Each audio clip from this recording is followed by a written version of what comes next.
Je suis au-dessus du vide, à 12 mètres du sol. Je fais confiance aux ingénieurs du Trinity College. Cet endroit est une métaphore de notre situation actuelle. On est au-dessus d'un précipice. Si on ne se ressaisit pas, ce sera la chute. Le dérèglement climatique installé s'amplifie.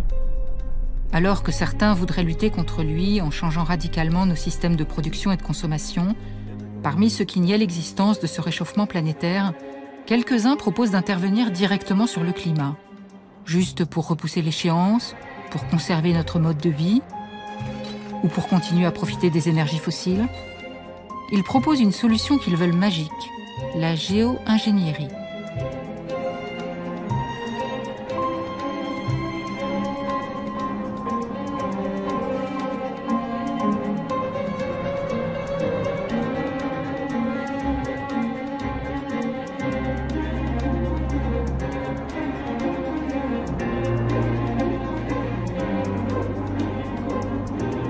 Refroidir artificiellement le climat en créant des nuages pour s'abriter du soleil, c'est une des manipulations prévues par la géo-ingénierie.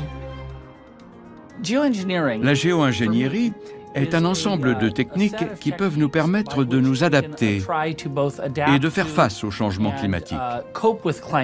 Elles peuvent même empêcher ce changement de se produire ou le contrebalancer d'une façon ou d'une autre. Le préfixe géo signale une action d'échelle globale, tandis que le mot ingénierie vient du mot ingénieur, qui à l'origine désigne un constructeur d'engins de guerre. La géo-ingénierie est une intervention délibérée à l'échelle planétaire. Ces deux paramètres sont importants. C'est une action intentionnelle et à grande échelle. Le jardinage, par exemple, n'est pas de la géo-ingénierie. C'est une manipulation intentionnelle de la nature, mais seulement à l'échelle d'un jardin. La géo-ingénierie est présentée comme la seule solution définitive à la crise climatique. Je me suis rendu compte qu'il y a 3 solutions envisagées. Soit modifier notre comportement, soit nous adapter, soit intervenir. Ce qui m'inquiète dans la deuxième solution, celle de l'adaptation, c'est que les gens les moins responsables du changement climatique sont les plus vulnérables et les moins susceptibles de s'adapter rapidement. La meilleure solution est de réduire nos émissions, mais on ne le fait pas. On émet toujours plus de dioxyde de carbone. La géo-ingénierie se nourrit de l'échec répété depuis plus de 40 ans des conférences internationales, malgré les rapports toujours plus accablants des experts du GIEC, le groupe intergouvernemental pour l'étude du climat.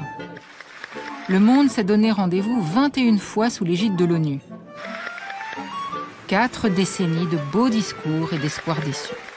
Political will never be stronger. This is our chance. If we miss this one, it could take years before we get a new and better one. La réduction des émissions responsables du réchauffement n'a jamais été la priorité des grandes puissances. Juste avant la crise bancaire, un économiste avait estimé qu'1% de la richesse mondiale aurait suffi à ralentir la crise climatique. Depuis 2008, l'Europe a dépensé 37% de sa richesse pour le sauvetage de ses banques. Il y a en gros 2 types de pays dans le monde pour ce qui est de la politique en matière de changement climatique. Il y a les pays qui disent « nous allons en parler et ne rien faire ». Et il y a ceux qui disent « nous n'allons rien faire ». Lors des grands sommets comme celui de Rio, les premiers disent aux seconds « allez, faites semblant comme nous ». Et les seconds répondent « non, on ne fera pas semblant ». Les premiers insistent « s'il vous plaît, jouez le jeu, de toute façon, personne ne fera rien ». Voilà où en est la politique sur le changement climatique, parce que ça reste en fait une question très abstraite. Si 5 ou 10 pays parmi les plus influents s'engageaient réellement à réduire leurs émissions de gaz à effet de serre, ils pourraient sans doute imposer un accord aux autres pays du monde. Mais ils ne le font pas, ils ne sont pas vraiment déterminés à le faire. La planète se retrouve dans une double impasse. Échec politique d'un côté, scénario de fin du monde de l'autre. La géo-ingénierie prétend ouvrir l'issue de secours. Nous savons depuis 25 ans au moins que l'homme est responsable du réchauffement de la planète, qu'on accumule les problèmes pour les générations futures et que le temps presse. Au lieu que le changement climatique se fasse progressivement, de façon prévisible. L'histoire de la Terre nous montre que le système climatique peut se modifier brutalement, en l'espace de quelques décennies, ou même de quelques années. Des découvertes récentes confirment les craintes d'une brutale accélération du changement climatique. Et le point de bascule pourrait être déjà dépassé. En juillet 2014, les pilotes d'un hélicoptère d'une compagnie d'exploitation de gaz naturel découvrent un mystérieux cratère au milieu d'une péninsule de Sibérie que ses habitants appellent Yamal, l'extrémité du monde.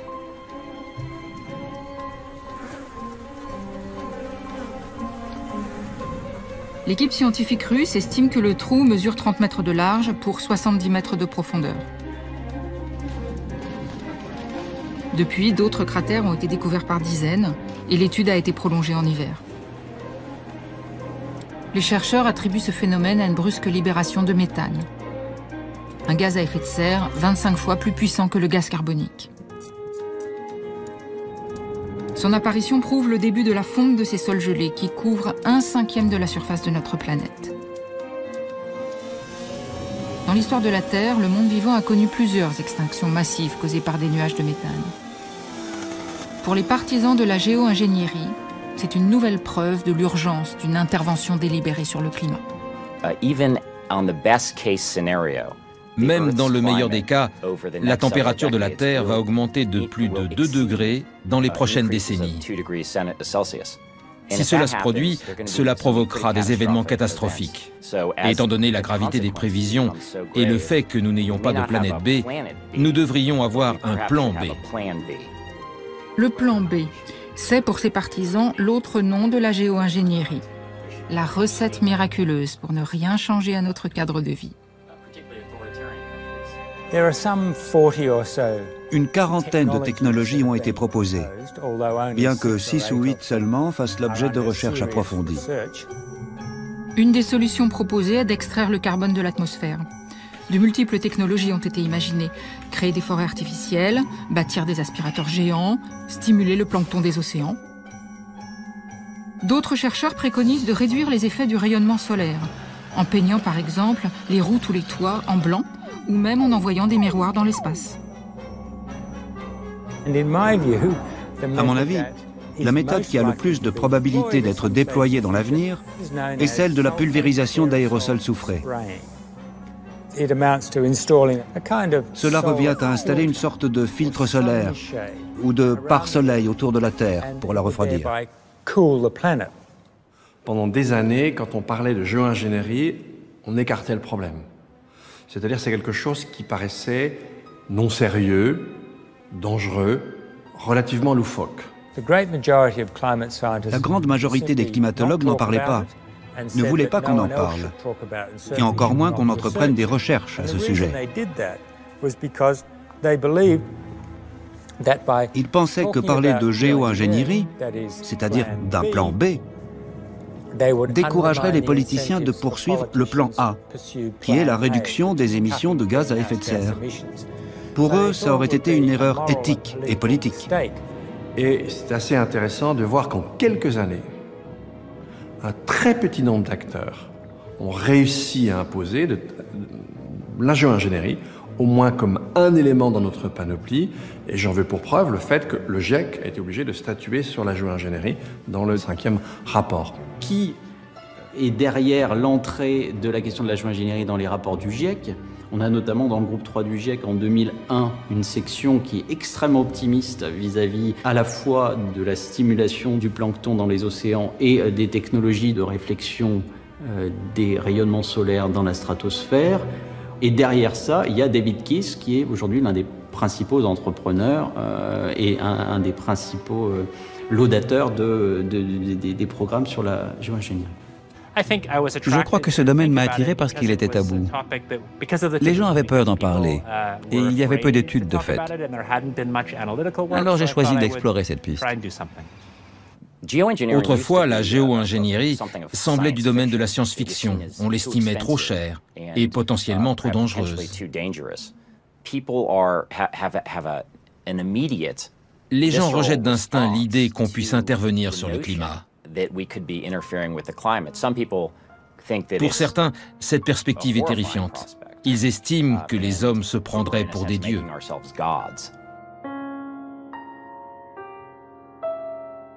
En voulant rivaliser avec la toute-puissance de la nature, la géo-ingénierie ravive des peurs ancestrales. Dans ce tableau de Charles Lacoste, intitulé « La main d'ombre », on voit la main de la nature qui va propulser l'humanité dans une nouvelle phase de son existence. Les minuscules affaires humaines sont toujours éclipsées par le monde naturel, qui a ses propres lois et suit son propre cours. La nature peut nous balayer comme des fourmis.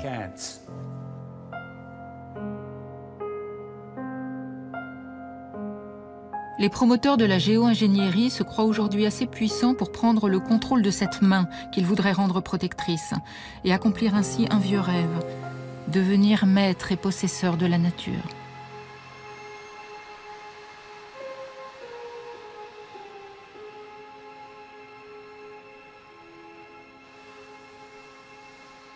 On fait de l'homme quelque chose de très différent, comme s'il n'appartenait pas à la nature. Ça, c'est vraiment l'idée occidentale de la nature. Alors, le moment où cette façon d'agencer les choses va s'affirmer, c'est fin 16e, et c'est cette idée-là même de la nature qui va conditionner la science, par exemple. Et effectivement, cette idée de la nature, elle va très vite déboucher sur l'idée de l'économie moderne. Il y a des lois économiques, ce sont les lois du marché. Le marché est un absolu, il n'a pas d'extérieur. Parce que les techniques sont là pour faire que finalement, le capital naturel qu'on détruit par nos activités économiques, on peut lui substituer indéfiniment des machines, des artefacts.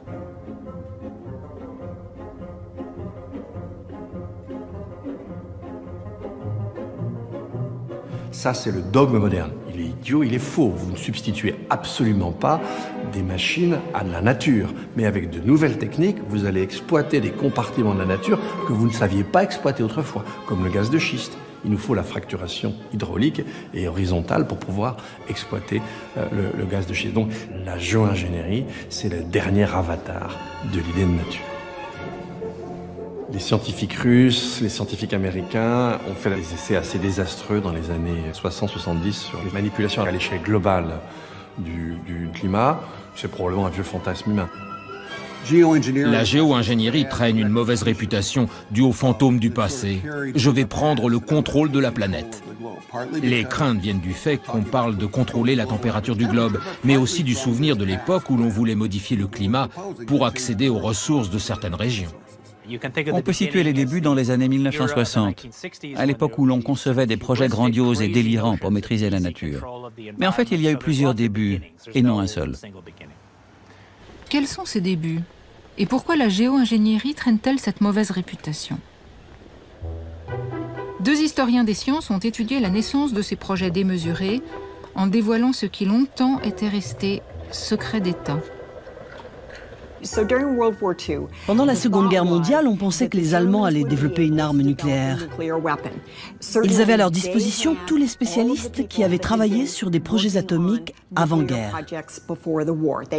Ils avaient les physiciens, les chimistes, la capacité technique nécessaire. Ils avaient tout pour y parvenir. Cette peur, cette paranoïa, a créé cette arme de la démesure. En très peu de temps, les États-Unis ont accéléré le projet Manhattan pour produire une arme atomique.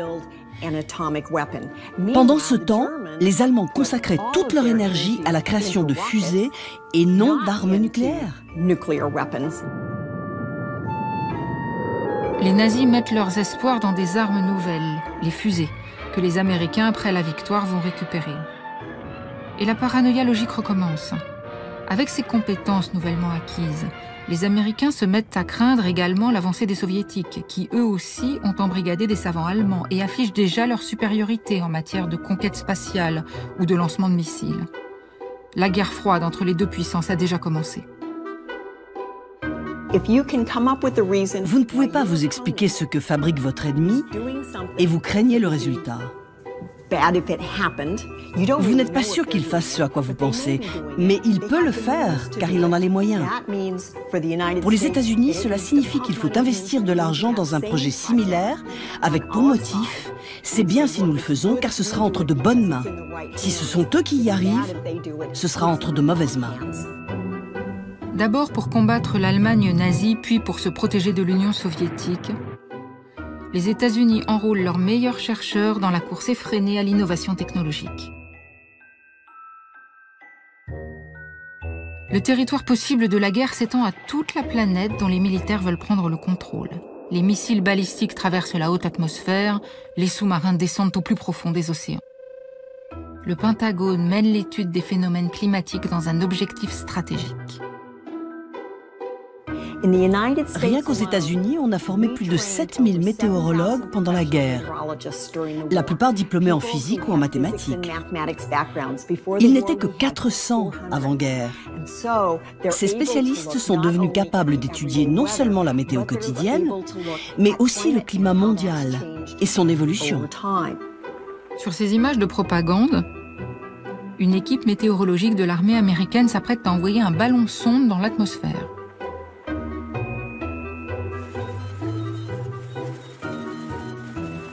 À l'aide d'un dispositif de transmission, les mesures de température, de pression, d'humidité, de vitesse du vent sont recueillies pendant l'ascension du ballon.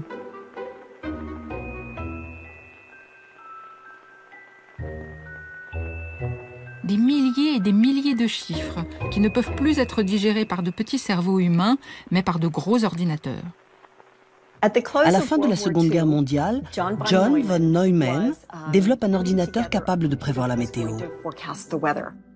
Pour comprendre les phénomènes atmosphériques, il utilise des machines développées à l'origine pour la création de la bombe atomique. La prévision météorologique devenait vitale pour la planification des grandes opérations militaires. On se souvient que le débarquement de Normandie a été repoussé d'une journée à cause de l'annonce d'une tempête. Von Neumann pensait que si l'on pouvait prévoir la météo grâce à un ordinateur, on pouvait aussi créer la météo qu'on souhaitait. On pouvait modifier certaines variables atmosphériques de manière à obtenir le temps qu'on désirait. On pouvait faire tomber la pluie, on pouvait provoquer un temps sec, on pouvait dégager le ciel ou faire tomber la neige. Et on pouvait le faire quand on voulait et où on voulait. À la même époque, en 1946, dans leur laboratoire de recherche de la General Electric, Irving Langmuir et son équipe étudiaient la formation des cristaux de glace dans les nuages. This is Vincent Schaefer speaking. I would like to show you a few of the experiments using a home freezing unit such as this, which has a temperature of around 0 Fahrenheit. We can form supercool clouds just like those in the natural atmosphere by breathing into the box. The moist air from the breath condenses and forms a cloud in a few seconds. We can then do various things to it to see whether or not we can convert this supercool cloud to snow. By taking a tiny piece of dry ice such as this and scratching it so a few tiny fragments fall into the supercool cloud, long streaks develop just like the vapor trail from an airplane. These contain millions and millions of tiny submicroscopic snow crystals which grow very fast.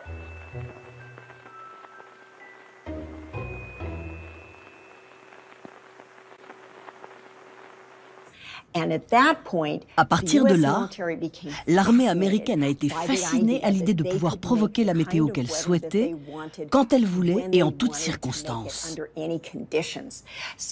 Si des chars ennemis se dirigent vers telle région, il est possible de les embourber. Pour être sûr que telle armée va manquer de vivres, on peut provoquer une sécheresse pour détruire les cultures. Si nos avions sont bloqués au sol par le brouillard, on dégage le ciel. Et si on veut immobiliser l'aviation ennemie, on noie leur aérodrome dans le brouillard.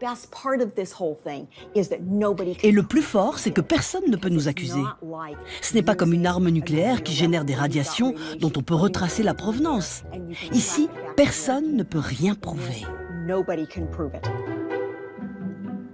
Mieux que la bombe, la météo pourrait fournir l'arme absolue, furtive et dévastatrice à très grande échelle. Il ne reste plus qu'à trouver la formule magique pour prendre le contrôle des nuages. Dr. Langmuir announced that he and his co-workers had learned how clouds above freezing temperature could, under certain conditions, be seeded with a small quantity of water, and a reaction set up which would cause real rain to fall. For the first time in all history, there is now open to man the possibility of exerting some control over the weather. Probably the most remarkable achievement of the year. Alors ils vont investir dans un programme, le projet Cirrus, basé sur les recherches de Langmuir. Des avions militaires prennent leur envol avec l'objectif d'essayer de produire des trous dans les nuages. Cela peut sembler futile. Pourquoi faire des trous dans les nuages? L'idée était la suivante. Si vous devez atterrir et que vous ne voyez pas la piste d'atterrissage, en répandant de l'iodure d'argent depuis votre avion, vous pourriez faire un trou dans les nuages afin de voir le sol et de pouvoir atterrir.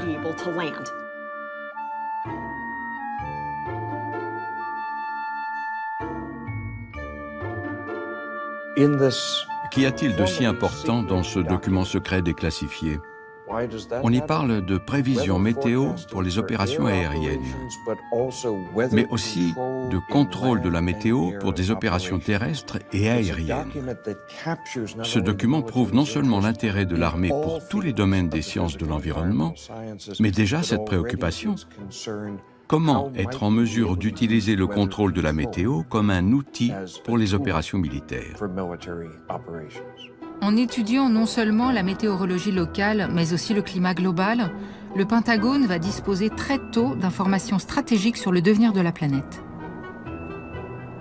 Le météorologue et glaciologue suédois Hans Ullman est venu aux États-Unis en 1947. Il a commencé des conférences dans plusieurs universités, mais il a aussi participé à une réunion secrète au Pentagone. Et il a annoncé la chose suivante. Les pôles semblent se réchauffer. C'est une tendance qu'on constate depuis les années 1920-1930. Les glaciers reculent. Il tenait beaucoup à ce que les États-Unis installent des bases de recherche au Groenland et dans tout l'Arctique pour mieux comprendre l'évolution du climat. This is the story of Camp Century. A great ice cap in Greenland was to be the location of the U.S. Army Polar Research and Development Center. Less than 900 miles from the North Pole, Army engineers began planning a city under ice, a camp to be built entirely below the ice cap surface. Sous couvert de recherche scientifique, les Américains installent une base militaire équipée d'un réacteur nucléaire. For the first time in history, a complete portable nuclear power plant was being readied to serve the needs of the equivalent of a small city, without the use of a single ton of coal or barrel of fuel oil. As winter approached, the nuclear plant was ready to begin operations. La petite ville, située juste à la bonne distance de l'Union soviétique pour lui envoyer des missiles, devait être composée de 4000 km de tunnels sous la glace pour y entreposer 600 têtes nucléaires. Mais les recherches scientifiques réellement entreprises vont démontrer que le glacier bouge bien trop vite pour ne pas détruire toute l'installation. Les silos nucléaires ne verront jamais le jour, mais d'autres forages vont avoir lieu, les plus profonds jamais entrepris sous la glace. Grâce à une technique nouvelle, testée sur la base militaire, les chercheurs atteignent pour la première fois le socle rocheux où a commencé à s'accumuler la glace il y a 100 000 ans. L'analyse des carottes glaciaires va confirmer les craintes de l'existence d'un réchauffement planétaire brutal. Le grand public était peu informé du changement climatique à l'époque. Et la population américaine ignorait à quel point le Pentagone s'inquiétait des conséquences que celui-ci aurait sur le plan de la sécurité nationale. Pourquoi la fonte des glaces représentait-elle une menace pour la sécurité nationale? Parce qu'avec des étés plus longs, l'Union soviétique allait accroître sa production agricole et ses ports du Nord seraient libres de glace sur de plus longues périodes. L'Union soviétique espère ouvrir une nouvelle voie maritime. Le Grand Nord devient un enjeu pour les deux superpuissances. А что, если к холоду не приспосабливаться, а попробовать уничтожить его? Утеплить север. Научиться управлять климатом – заветная мечта человечества. Ведь почти половина только нашей страны скована вечной мерзлотой. Но возможно ли это? Хватит ли у нас сил для такого необычного дела? C'était une époque très optimiste. On ne voyait pas de limite à ce que la société pouvait faire. On pouvait créer des réacteurs nucléaires pour fournir de l'électricité gratuitement à tout le monde, aller sur la Lune, etc. Certains projets étaient viables, d'autres étaient irréalistes. Et il y avait des gens qui voulaient modifier le climat de la Terre, faire fondre l'Arctique pour accéder à ses ressources. Кажется, сама природа указывает место, в котором нужно воздвигнуть плотину и откачивать воду из Ледовитого океана. Это приведет к сильнейшему притоку теплых вод из Атлантики.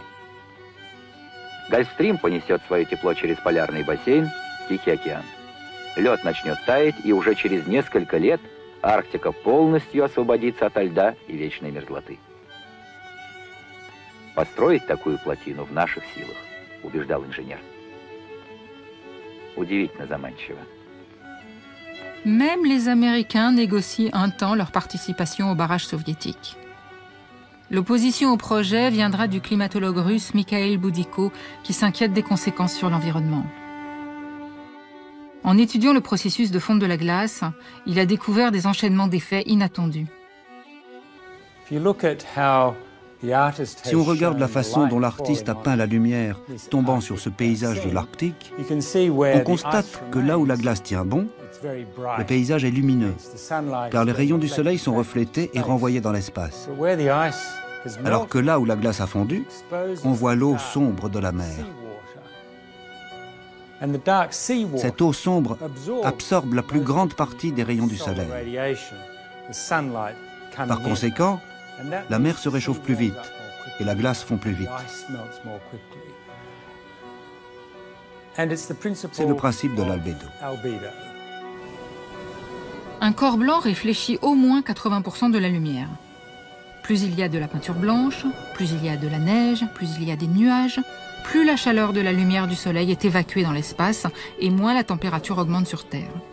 Ce sont les effets de l'albédo qui sont en jeu dans le réchauffement de la planète, simulés grâce à des logiciels d'ordinateur.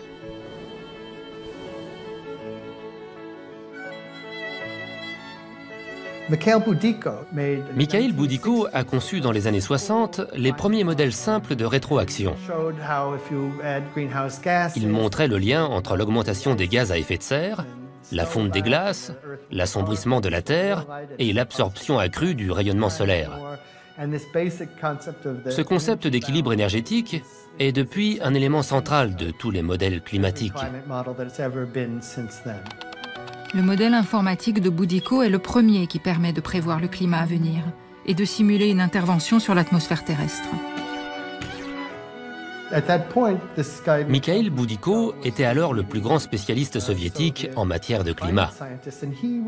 Et c'est lui qui a proposé le premier d'injecter des particules soufrées dans la stratosphère pour contrebalancer l'effet de serre.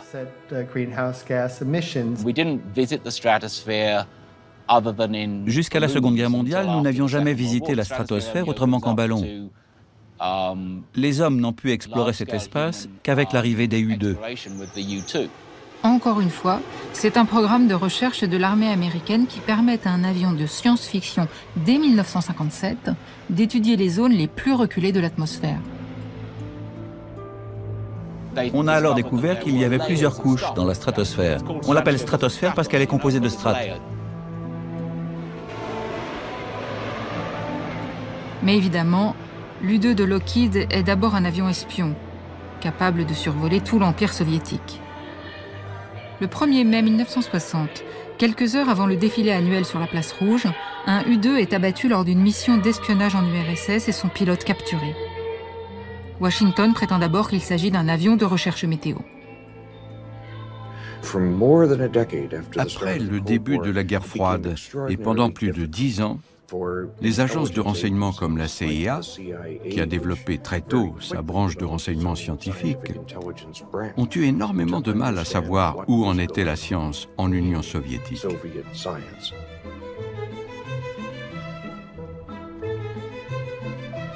Cela a alimenté les peurs. Les soviétiques vont nous dépasser dans tous les domaines de la recherche, y compris celui du contrôle de la météo.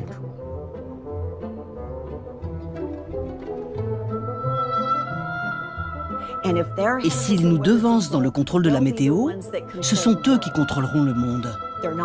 Ils ne disent rien, ils ne publient rien sur leurs recherches. Elles doivent donc être secrètes. Et s'ils travaillent en secret, ils vont nous devancer. Nous devons donc investir plus d'argent. Mais attention, notre programme, lui aussi, doit rester secret.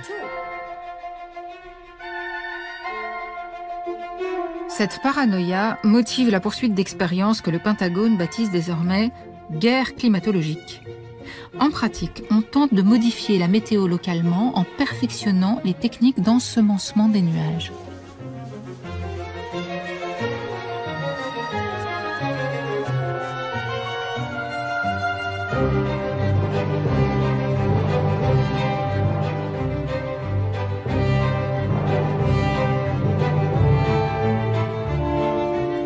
Les tuyaux d'arrosage contribuent efficacement à la recherche stratégique.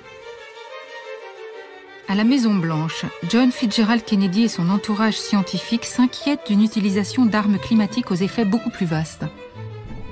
On redoute le recours à des explosions nucléaires ou à des missiles balistiques pour changer la température terrestre.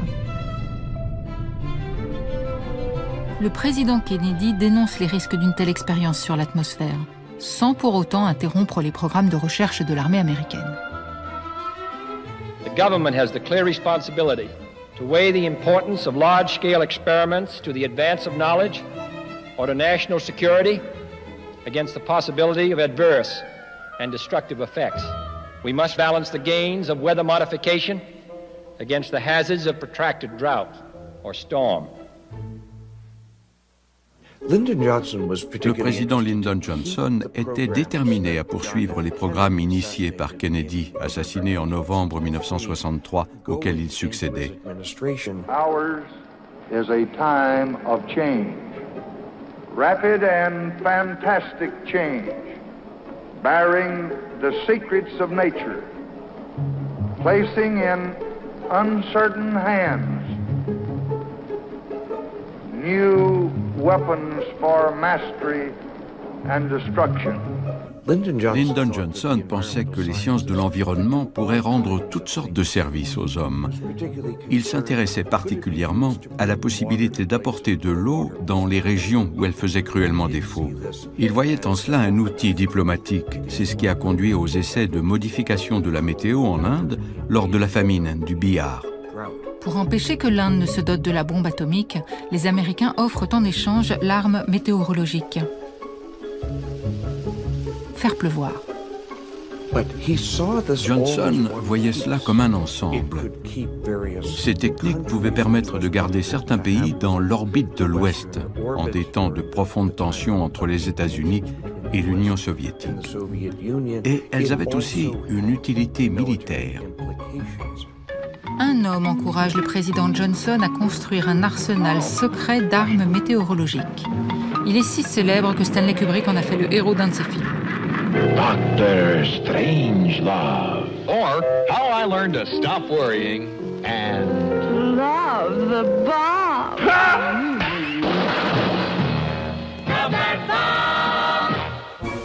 C'est Edward Teller qui dirige le laboratoire national du département de l'énergie, situé à Livermore en Californie, créé spécialement pour lui au tout début des années 50. Edward Teller est un personnage célèbre, certains diraient tristement célèbre, de la période de l'après-guerre.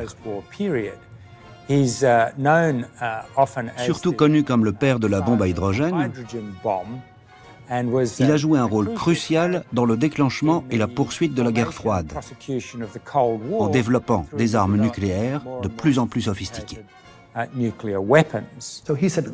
Il a voulu créer une arme comme la machine infernale dans Dr. Folamour, une arme si radicale que personne n'oserait s'en servir. Et il a développé la bombe H, qu'il a appelée la superbombe. Son raisonnement était « Je ne me fie pas aux systèmes sociaux, je me fie à la technologie. La solution pour maintenir la paix est de créer l'arme la plus destructrice qui ait jamais existé. » The atomic bomb, instead of being fearful, was stabilizing. Le docteur Folamour, comme on l'appelait parfois, prenait l'usage d'armes nucléaires à des fins civiles. Il voulait utiliser des bombes pour percer des canaux, creuser des baies portuaires ou raser des montagnes.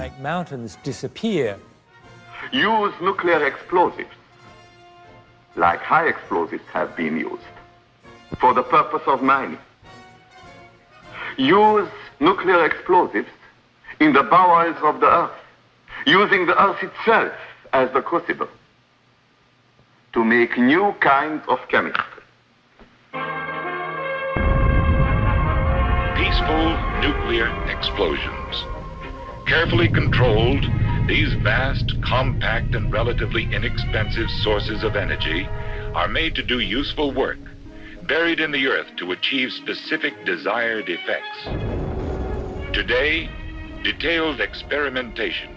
Tomorrow, the energy of the atom released in an explosion may help produce oil and gas, mine minerals, dig harbors, canals, and mountain passes. And so this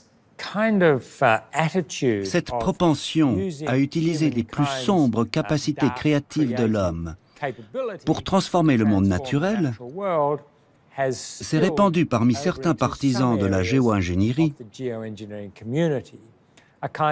une sorte de fol enthousiasme pour l'utilisation de technologies extrêmement puissantes, visant à contrôler et manipuler la nature au gré de nos intérêts.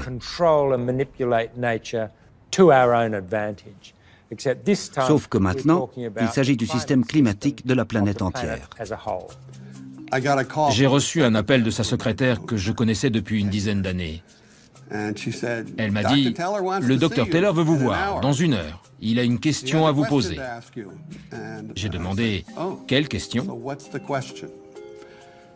Elle m'a répondu, il s'interroge sur la possibilité d'utiliser des explosions nucléaires pour mettre fin à la sécheresse en Californie. Il veut savoir si ça peut marcher, si les modèles climatiques peuvent le dire.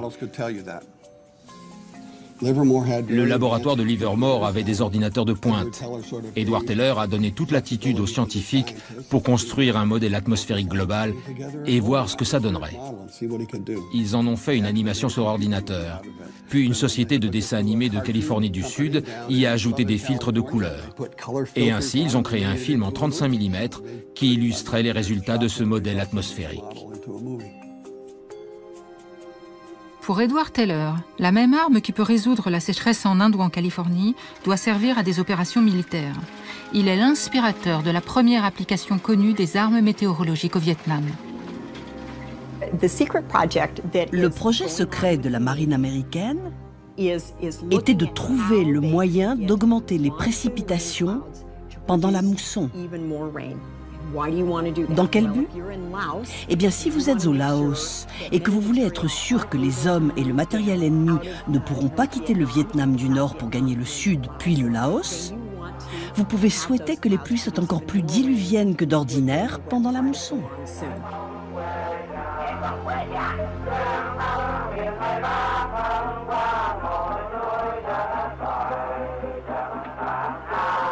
L'armée américaine réussit ainsi à noyer la piste Ho Chi Minh. L'opération Popeye va être prolongée 5 ans dans le plus grand secret.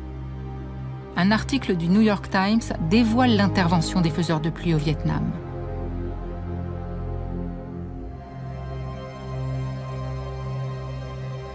Le Congrès nomme une commission d'enquête. le Sénat découvre que l'opération Popeye a été programmée depuis la Thaïlande, sur le Laos, le Vietnam et le Cambodge, parrainée par le secrétaire d'État Henry Kissinger et la CIA sans aucun ordre de mission officiel. La modification de la météo devait permettre d'embourber les routes, de favoriser les glissements de terrain, de noyer les passages de rivières et de conserver la boue au-delà de la saison habituelle.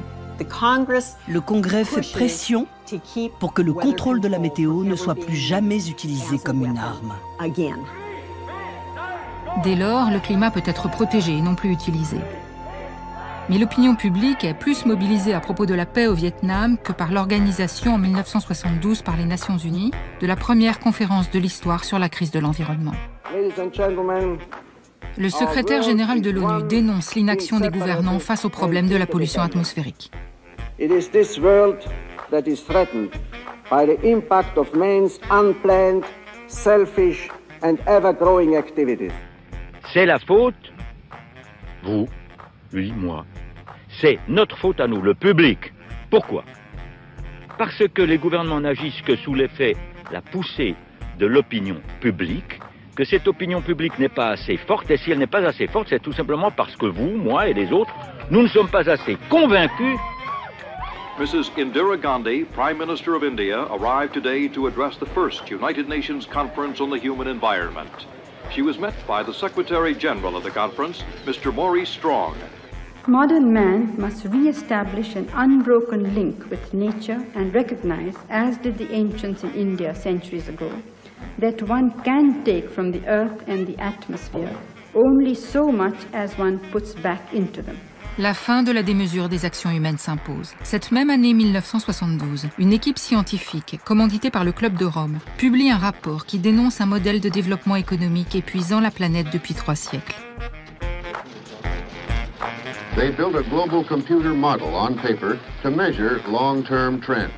They found, and this is the core of their startling book, The Limits to Growth, that the way things are going now, the planet can support us for less than 100 years. It may be nearer 50. Their study was headed by a 29-year-old MIT systems analyst named Dennis Meadows. Les délégués de la conférence de Stockholm ne seront pas plus entendus que le rapport Meadows, puisqu'ils remettent en cause les fondements même de la croissance économique depuis la révolution industrielle. Monet a représenté dans ce tableau l'essence de la modernité. On y voit des péniches sur les rives de la Seine qui ravitaillent la ville en charbon, l'indispensable source d'énergie. On voit les hommes décharger le charbon en portant de lourds sacs sur la tête, puis revenir à vide et se charger à nouveau. Ils apportent la source d'énergie qui a permis la révolution industrielle.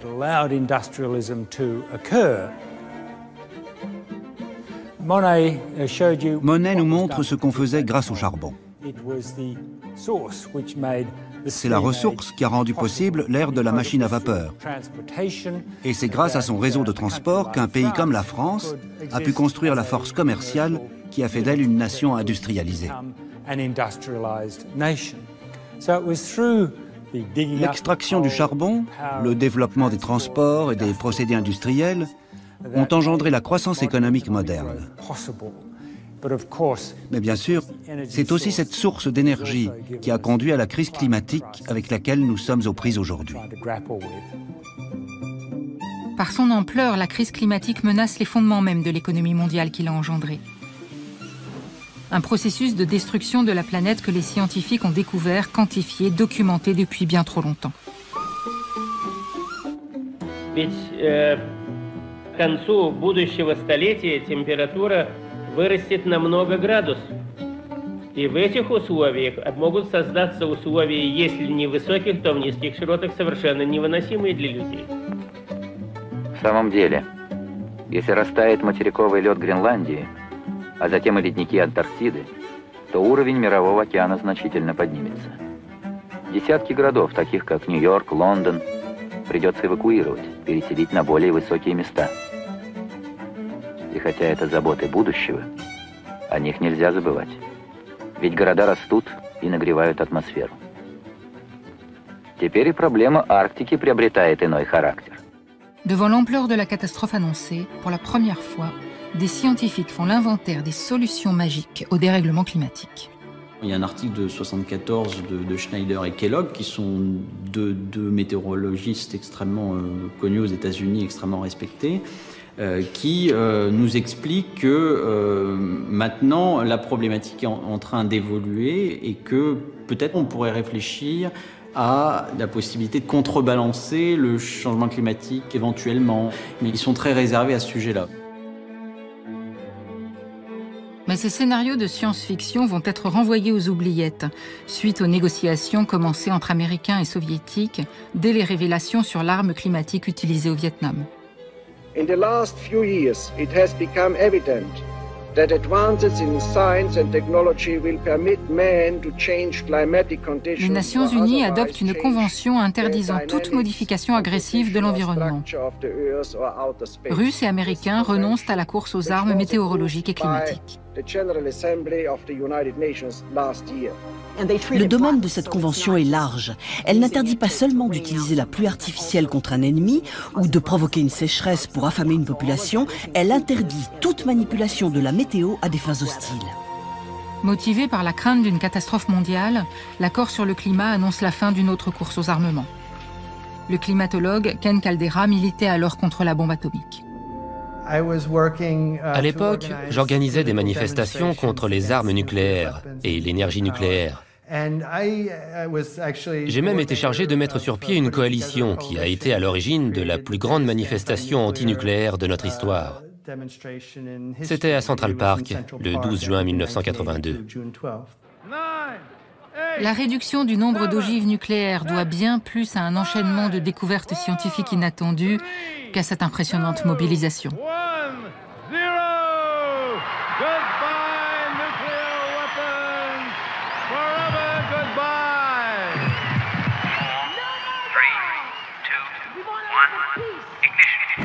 Étrangement, c'est l'exploration spatiale qui remet en cause la course à l'armement atomique. Spacecraft Mariner 9, launch date May 30th. Mission, fly 248 million miles through space to Mars. Alors qu'une tempête de poussière enveloppe la planète, Mariner 9 mesure une température très élevée au niveau des nuages et extrêmement basse au sol. Ce qui était tout à fait inattendu, mais ressemblait à l'effet d'une gigantesque éruption volcanique sur Terre. La communauté scientifique se met à guetter la prochaine éruption. L'éruption du mont Sainte-Hélène n'a eu presque aucun impact sur le climat car elle a libéré très peu de soufre dans la stratosphère. C'est le soufre qui forme ces petites particules qui peuvent rester en suspension plusieurs années. L'éruption du mont Sainte-Hélène a eu des retombées locales mais pas planétaires, contrairement à celle d'El Chichón. C'est en comparant ces deux éruptions que l'effet des nuages de poussière volcanique sur le climat fut mieux compris.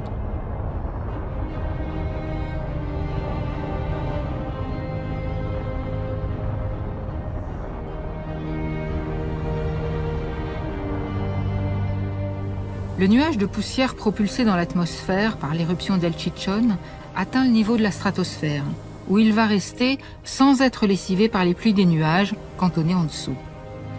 Les plus grandes éruptions volcaniques recouvrent toute la planète d'un nuage dont les particules s'accumulent au sol en une couche uniforme. Une de ces accumulations témoigne de la disparition des dinosaures il y a 65 millions d'années. La poussière soulevée par la collision d'une météorite avait occulté si longtemps la lumière du soleil que l'immense majorité des plantes et des animaux étaient morts de faim et de froid. En juin 1982, deux spécialistes de la chimie de l'atmosphère prennent conscience de ce qu'ils nomment alors l'hiver nucléaire. We started thinking about smoke, how much smoke would be produced, and we looked into that and then found that due to forest fires alone, large amounts of smoke would be produced which would block out sunlight. Tous les modèles de prévision climatique le confirmaient. L'hiver nucléaire, après une guerre atomique, provoquerait une extinction massive, humaine, animale et végétale sur toute la surface de la planète. Scientifiques russes et américains se rencontrent par vidéoconférence.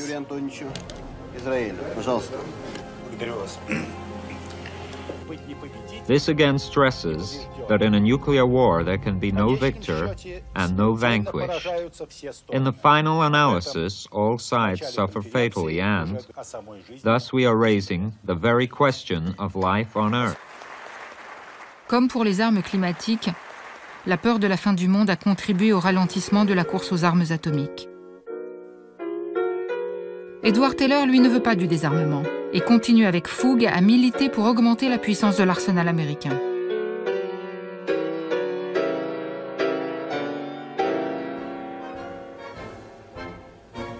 But I can tell you that I have confidence in the X-ray laser, whose main contributor has just happily joined me, and he's on the left of me.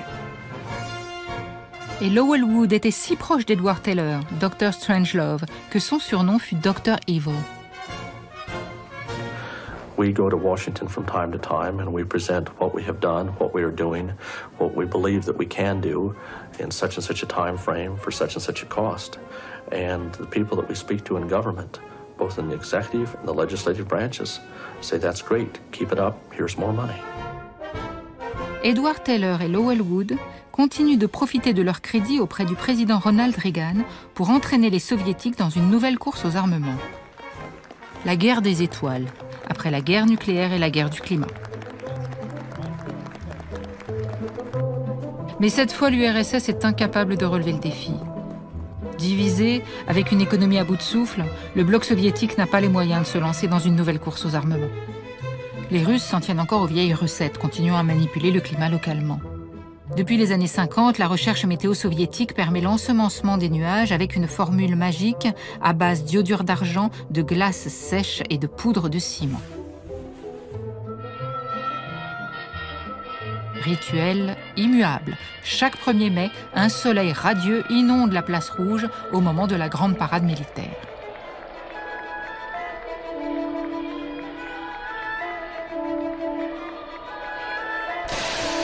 Les Chinois, quant à eux, utilisent les mêmes techniques pour obtenir la pluie.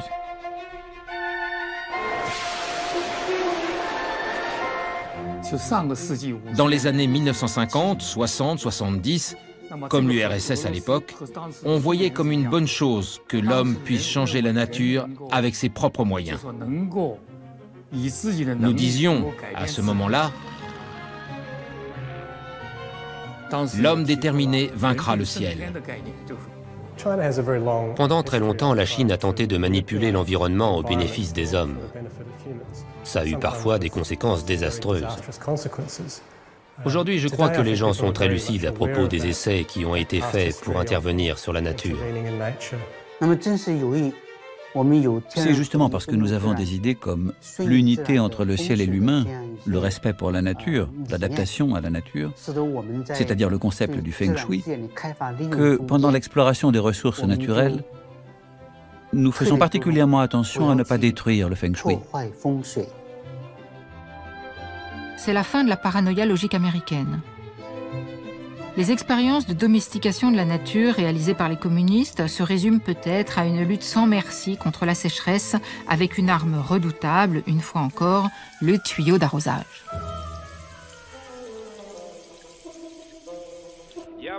Au moment même où l'Union soviétique fête son dernier 1er mai, survient une éruption volcanique de grande ampleur qui bouleverse les données climatiques. Un nuage de particules recouvre la planète et entraîne une chute d'1,5 degré de la température globale pendant 3 ans. C'est l'éruption la plus importante du XXe siècle et la mieux étudiée. Elle a donné lieu aux analyses et aux modélisations les plus pointues qui soient. Nous les utilisons encore pour améliorer notre modèle climatique et tenter de comprendre l'impact de cet événement. Le Pinatubo est devenu une référence, car nous avons beaucoup d'informations à son sujet. Nous savons combien de dioxyde de soufre a été injecté dans la stratosphère, à quel endroit, et ce qu'il est devenu par la suite. Cette éruption apparaît comme une aubaine pour Edward Teller. L'ennemi communiste disparu, il réoriente sa recherche en vue de la fabrication d'éruptions artificielles programmées contre la nouvelle menace globale, le changement climatique. L'une des toutes premières suggestions d'utiliser la pulvérisation d'aérosols sulfatés pour lutter contre le réchauffement climatique a été publié en 1997 par Edward Teller et Lowell Wood. Edward Teller se disait qu'on pouvait développer différents types d'aérosols pour refroidir la planète, et peut-être d'autres pour la réchauffer, et qu'ainsi on pourrait contrôler le système climatique et choisir la température qui nous convient. Lowell Wood et Edward Teller présentent leurs idées lors d'une conférence où les principaux personnages de cette histoire sont réunis pour la première fois. On était une trentaine à la conférence de l'Institut de recherche sur le changement climatique. Et il y avait Lowell Wood. C'était la première fois que je le rencontrais. J'étais là, à côté d'autres personnes comme David Keyes. Tous trouvaient que c'était de la folie. On lui a dit en gros, Lowell, tu ne sais pas de quoi tu parles. C'est vrai qu'on peut faire baisser la température moyenne de la planète, mais le climat ne se réduit pas à une seule température. Je suis rentré et on a mis au point le premier modèle informatique de simulation de géo-ingénierie solaire. À notre grande surprise, ça marchait très bien. On a publié un premier article expliquant « Ça marche plutôt bien dans ce modèle climatique, mais ne vous fiez pas totalement aux résultats. Ils peuvent varier dans le monde réel. » Personne, à part quelques fous, ne s'intéressait à ça à l'époque. Ce n'est que lorsque Paul Crutzen a commencé à en parler qu'on s'est mis à lire les travaux qui avaient été faits auparavant. Paul Crutzen tire son autorité de l'invention du concept d'hiver nucléaire et de son prix Nobel obtenu pour sa découverte de la décomposition de l'ozone de l'atmosphère.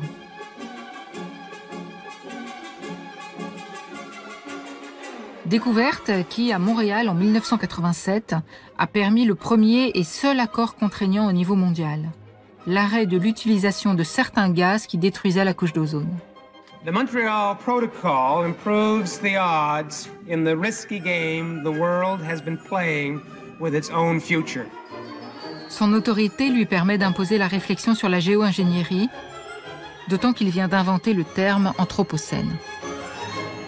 Paul Crutzen a inventé le terme anthropocène pour baptiser les années à venir en tant que nouvelle période géologique, de même qu'il y a eu le Crétacé, etc.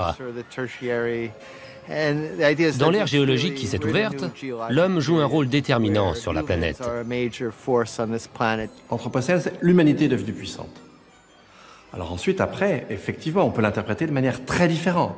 C'est génial, c'est extraordinaire, on sera de plus en plus puissant, on va faire exploser toutes les limites, et finalement, si tant est qu'il y aurait un Dieu, on va même prendre sa place. Et puis on peut aussi se dire, ben non, nous sommes devenus puissants, mais nous sommes puissants essentiellement dans la destruction. On n'est pas aussi puissant dans la construction et encore moins dans la réparation. Et là, effectivement, la puissance devient inquiétante. Elle devient une source de dommages. Elle devient une source de problèmes. Et c'est le même mot. Paul Crutzen désire secourir le monde une fois de plus. On m'a demandé, tu es au courant de l'article qu'a écrit Paul Crutzen? Il parle de quoi? Il dit qu'on devrait peut-être envisager de larguer du soufre dans l'atmosphère, comme le font les volcans, pour réduire la température, puisqu'on ne fait pas l'effort de réduire les émissions de gaz à effet de serre. Alors j'ai écrit à Paul, c'est vraiment ce que tu dis? Peux-tu m'envoyer une copie de ton article? Il me l'a envoyé, je lui ai renvoyé mes commentaires, mais il l'a quand même publié en 2006. Il a été sévèrement critiqué par ses collègues scientifiques pour avoir rompu le silence autour de la géo-ingénierie. Mais c'était fait. Et après cette publication, on a vu rapidement se multiplier les articles portant sur différentes formes de géo-ingénierie. L'article de Paul est formidable, bien qu'il n'ait rien apporté de nouveau par rapport à ce que moi et d'autres chercheurs avaient déjà dit. Seulement, dit par lui, l'impact a été beaucoup plus fort. Ça a été le détonateur, parce qu'il y avait déjà une force accumulée prête à exploser. On avait besoin de parler de ces questions-là. Même si l'on considère que c'est de la folie, on ne peut pas prendre de décisions judicieuses en ignorant ces questions et en faisant l'autruche. La géo-ingénierie fait son entrée dans le débat public. Aux États-Unis, ses partisans vont chercher le soutien de l'opinion et des leaders politiques. It's an old idea. And for a long time, there was a taboo that basically said, in the scientific community, agreed not to talk about it in public. Difficile de faire entrer la géo-ingénierie dans le débat politique américain, alors que la réalité du dérèglement climatique est encore loin d'être reconnue par tous. No challenge. No challenge. poses a greater threat to future generations than climate change. Le lendemain, le Sénat vote enfin une résolution proposée par les démocrates, affirmant que le changement climatique n'est pas un canular. This vote can be a first little beam of light through the wall that will allow us to at least start having an honest conversation about what carbon pollution is doing to our climate and to our oceans. Mr. President, climate is changing, and climate has always changed, and it always will. There's archaeological evidence of that, there's biblical evidence of that, there's historic evidence of that. It will always change. The hoax is that there are some people who are so arrogant to think that they are so powerful they can change climate. La seconde motion indique que le réchauffement est dû à l'activité humaine. Même si cela est scientifiquement avéré, elle est rejetée par 49 des 54 sénateurs républicains qui croient que seul Dieu en aurait le pouvoir. Ce sont pourtant les mêmes qui apportent les plus forts soutiens à la géo-ingénierie.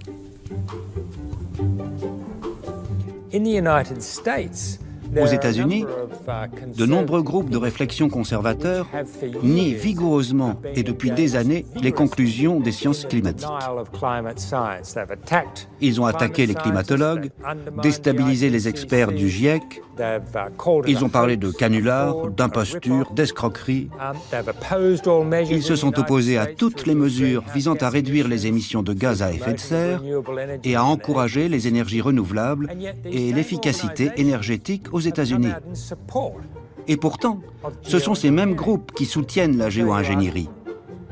On peut se demander comment ils font pour soutenir une solution à un problème qui, d'après eux, n'existe pas. C'est que pour l'essentiel, défendre la géo-ingénierie, c'est ne rien vouloir changer aux habitudes de consommation de l'énergie, comme peuvent le répéter à l'envi les lobbyistes de Cass Street.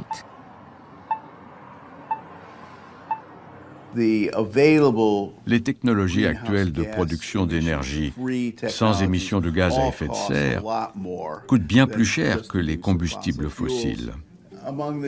Au sein des groupes conservateurs, comme le Hudson Institute ou l'Institut de l'entreprise américaine, de nombreuses personnes, même si ce n'est pas tout le monde, pensent que le changement climatique ne représente pas une réelle menace. Les élus du Parti républicain n'ont peut-être pas envie d'assumer le coût économique considérable de la réduction des émissions de gaz à effet de serre.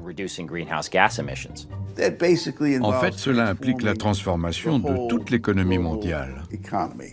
Les républicains sont souvent des passionnés de technologie, de high-tech. Il est possible qu'ils pensent « Attendez, il y a un moyen technique d'arranger ça. » Je suis convaincu que la gestion du rayonnement solaire sera plus facile à mettre en œuvre politiquement que la réduction des émissions de gaz à effet de serre. On a bien plus de chances de parvenir à un accord entre républicains et démocrates sur la géo-ingénierie que sur la limitation des émissions de gaz à effet de serre. Avec la géo-ingénierie, les gouvernements n'ont pas à défier le pouvoir des compagnies pétrolières et minières. Avec la géo-ingénierie, les gouvernements n'ont pas à imposer des taxes sur le carburant et l'électricité.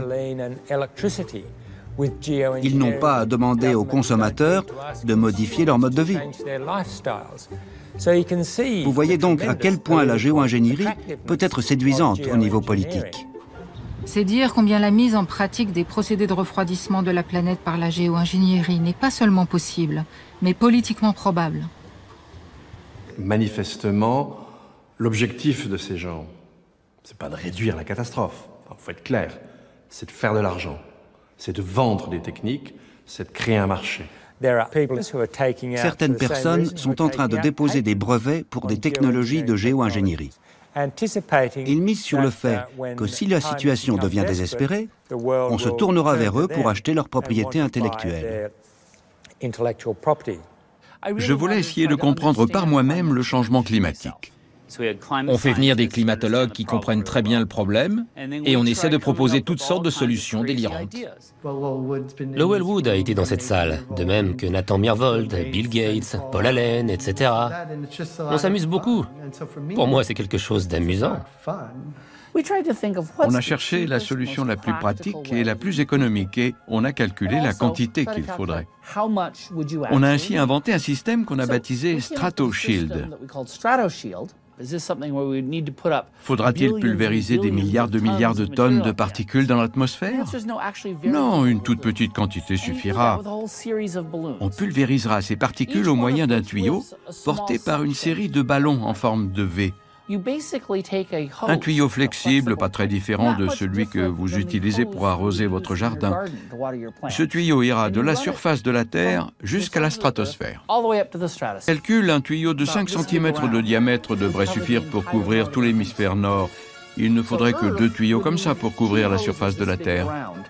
Pour l'heure, si le tuyau d'arrosage reste le principal accessoire, il ne sort toujours pas des laboratoires.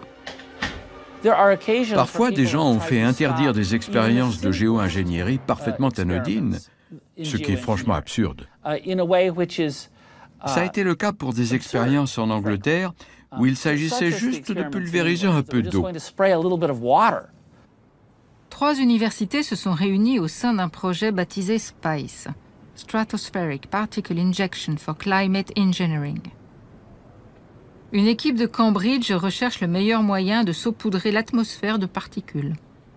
À mon avis, le moyen le plus simple de diffuser des particules, c'est d'utiliser un tuyau.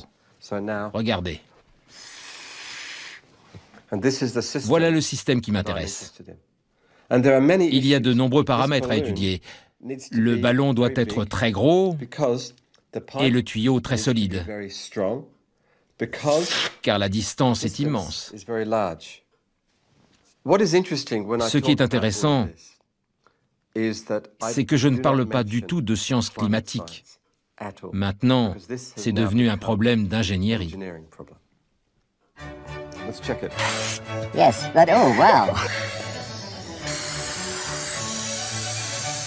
Le 26 septembre 2011, 50 organisations internationales de lutte contre le réchauffement climatique rendent publique une lettre demandant l'interdiction de l'expérience en réel dans l'atmosphère du projet SPICE.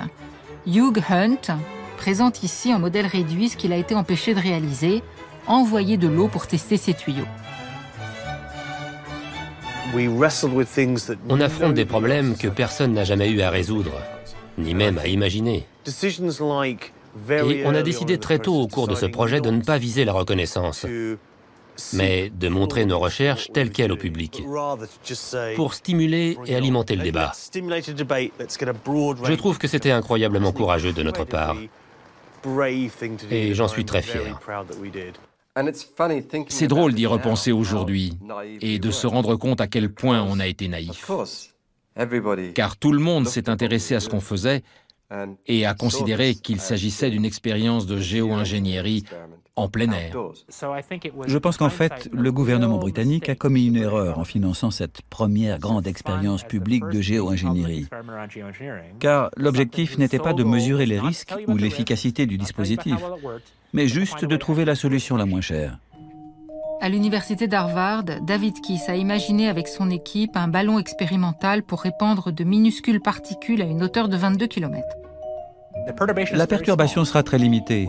On répandra environ 100 grammes de soufre, soit l'équivalent des émissions d'un avion commercial en 1 minute de vol. Beaucoup vont s'opposer à cette expérience. Pourtant, les risques sont infimes à cette échelle-là. Mais ce serait en effet la première expérience de manipulation de ce type dans la stratosphère. Une partie de l'argent vient de la fondation de Bill Gates. Le reste vient de start-up. Mais nous ne ferons pas ces expériences si elles ne sont pas d'abord financées par une agence de recherche scientifique dépendant de l'État. La technique d'épandage mise au point, une étude recommande d'utiliser un type d'aéronef semblable à ce prototype de l'avionneur Lockheed.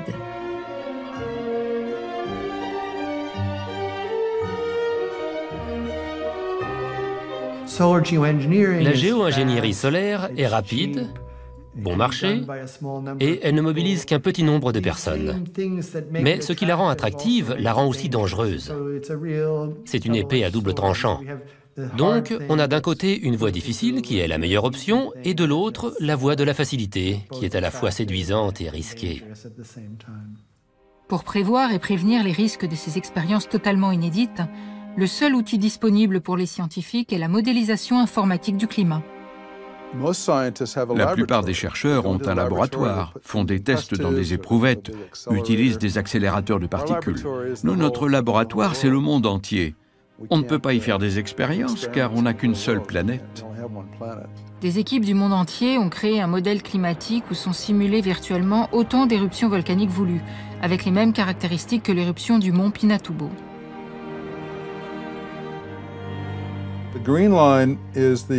La ligne verte, c'est le réchauffement climatique jusqu'en 2007.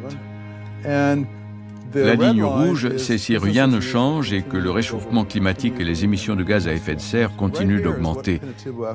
Ici, on voit l'effet du Pinatubo, un refroidissement de quelques dixièmes de degrés Celsius.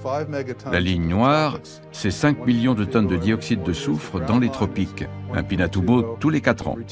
La ligne marron, c'est un Pinatubo tous les 2 ans, 10 millions de tonnes de dioxyde de soufre dans la stratosphère chaque année. En faisant des simulations de géo-ingénierie, on a réussi à stabiliser la température, en réduisant la quantité de lumière solaire qui nous parvient pour contrebalancer l'effet de serre. Mais au bout de 50 ans, si on arrête de se protéger des rayonnements du soleil, la température augmente bien plus vite que si l'on n'avait rien fait. L'efficacité de la géo-ingénierie n'est que momentanée et son arrêt provoquerait un réchauffement si rapide que toute adaptation est rendue impossible. Pour l'éviter, il faudra enfermer la planète dans un nuage perpétuel. Les modèles prédisent aussi des effets en cascade sur l'environnement, avec de fortes variations locales. Baisse des précipitations ici, excédent de pluie là, suppression de la mousson en Asie, risque de désertification et de famine. Un scénario catastrophe qui rappelle une des plus violentes éruptions volcaniques restées dans les mémoires.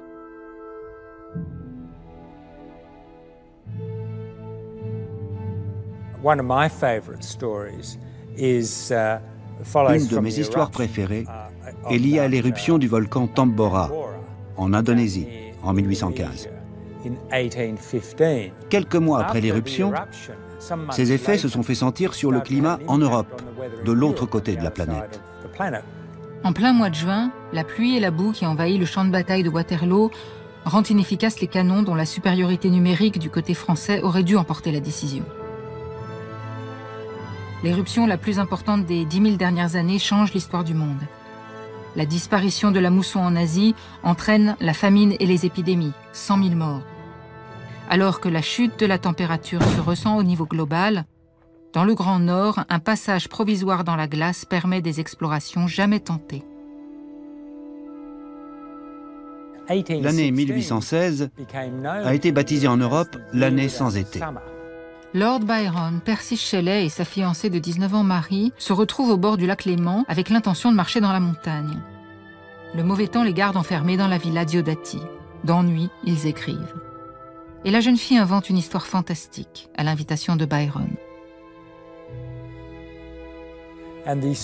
Cette histoire est bien sûr celle de Frankenstein.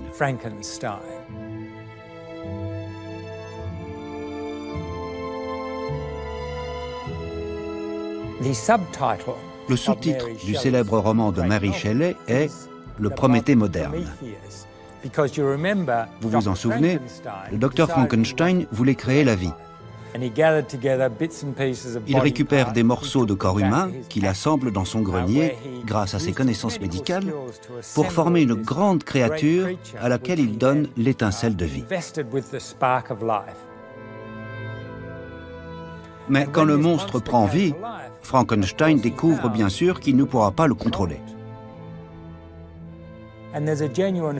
Nombre de scientifiques craignent qu'il se produise la même chose si l'on utilise la géo-ingénierie pour faire face au changement climatique. On pourrait créer une sorte de climat Frankenstein en utilisant notre génie technologique pour tenter de transformer le système climatique, de le dompter et de le réguler. Et cela pourrait être bien la pire folie jamais commise par l'humanité. Le problème avec Frankenstein, ce n'est pas le fait qu'il ait créé un monstre, mais le fait qu'il l'ait rejeté. Il regarde sa création, il n'arrive pas à l'aimer et il la rejette. La pire chose que l'on puisse faire, c'est de jeter aux oubliettes ce qu'on a fait en disant « je n'aurais jamais dû faire ça ». On devrait plutôt tenter de gérer de façon honorable les conséquences de nos actes.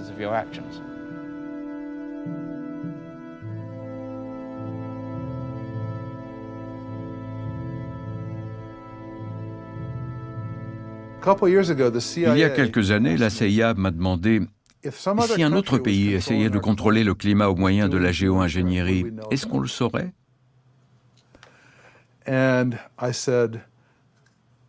J'ai répondu oui, on le saurait. Parce que si un pays atténuait le rayonnement solaire au point de modifier le climat, on verrait un nuage dans la stratosphère.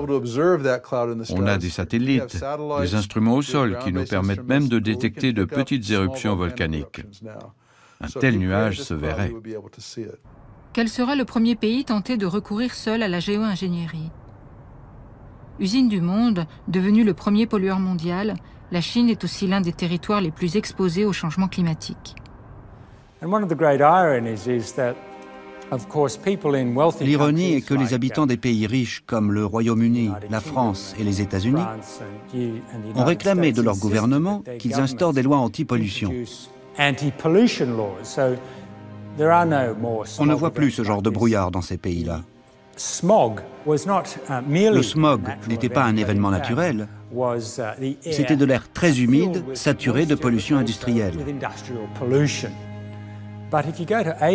Mais si vous allez en Asie, et si vous survolez la Chine, vous verrez de vastes étendues couvertes d'une épaisse couche de pollution. Or, cette pollution contribue au maintien d'une température plus fraîche. Elle forme une strate qui réfléchit une part importante du rayonnement solaire. Grâce à elle, la température de la planète est plus basse d'1,5 degré à 1 degré peut-être. De nombreux spécialistes du climat sont très inquiets de ce qui se passera quand le gouvernement chinois suivra la voie des gouvernements des pays riches et prendra des mesures pour purifier l'air. Car si le smog disparaît en Chine ou en Inde, la planète se réchauffera davantage.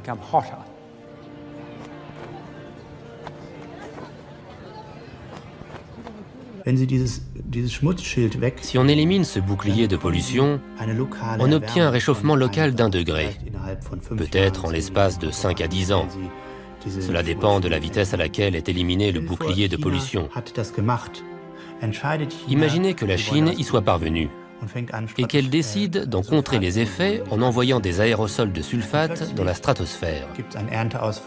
Et soudain, les récoltes sont perdues aux États-Unis, comme ce qui s'est passé en 2013. À l'époque, c'était peut-être des fluctuations naturelles. À l'avenir, dans ce scénario, on ne saurait pas si ce sont des fluctuations naturelles ou si ça a été provoqué par la géo-ingénierie réalisée par la Chine. Est-ce que la Chine va choisir un moyen comme la gestion du rayonnement solaire et apporter sa contribution au monde pour le contrôle de l'augmentation de la température? Nous, Chinois, sommes relativement plus prudents et préférons marcher avec des pas plus stables. Pour le moment, le niveau de connaissance scientifique n'est pas suffisant pour que les décideurs puissent en juger. Nous devons combiner la prudence avec le courage de faire avancer la recherche, en reliant la culture et la science de l'Orient et de l'Occident. Il nous faut échanger. Si les échanges commerciaux fonctionnent à plein régime, la division nord-sud perdure à propos du dérèglement climatique. Comment imaginer un accord pour contrôler le thermostat mondial? Et si on pouvait le faire, qui réglerait le thermostat? Pour les jeunes qui nous regardent, c'est comme ça qu'on réglait un thermostat. Est-ce qu'on veut que les températures restent au niveau actuel? Ou qu'elles augmentent parce que des pays de l'Arctique veulent exploiter ces ressources? Ou qu'elles baissent parce que des populations souffrent déjà du réchauffement, surtout dans les archipels qui menacent de disparaître sous les eaux? Comment décidera-t-on de la température souhaitable? En fin de compte, on n'a qu'une seule planète. On ne peut pas autoriser l'emploi de technologies aussi puissantes sans risquer un désastre si les États se considèrent comme des entités souveraines, libres de faire ce qu'ils veulent. Je suis allé récemment à New Delhi, en Inde, pour assister à des réunions sur la recherche en géo-ingénierie du climat et le type de gouvernance qu'elle pourrait avoir. Les peuples qui subissent de plein fouet le changement climatique n'ont pas voix au chapitre, alors qu'ils devraient être les premiers à donner leur avis. Mais ce n'est pas le cas. Jusqu'à présent, c'est une discussion menée par le Nord, par des scientifiques qui sont en majorité des hommes et des Blancs. En l'absence d'un gouvernement mondial du climat, y a-t-il un moyen d'empêcher un État d'utiliser la géo-ingénierie en dernier recours? Beaucoup de gens disent qu'il n'y a pas de loi, et on a besoin de lois. Mais il y a déjà beaucoup de lois en vigueur quand on regarde nos politiques environnementales. De nombreux pays ont des procédures d'évaluation des répercussions environnementales et ont mis en place des mesures pour protéger l'environnement et la santé. Ce sont des règles sur lesquelles on peut s'appuyer. Actuellement, il n'y a pas de règles spécifiques sur la géo-ingénierie au niveau international, mais il y en a beaucoup au sein de l'Union européenne qui peuvent nous aider à faire face à ce problème.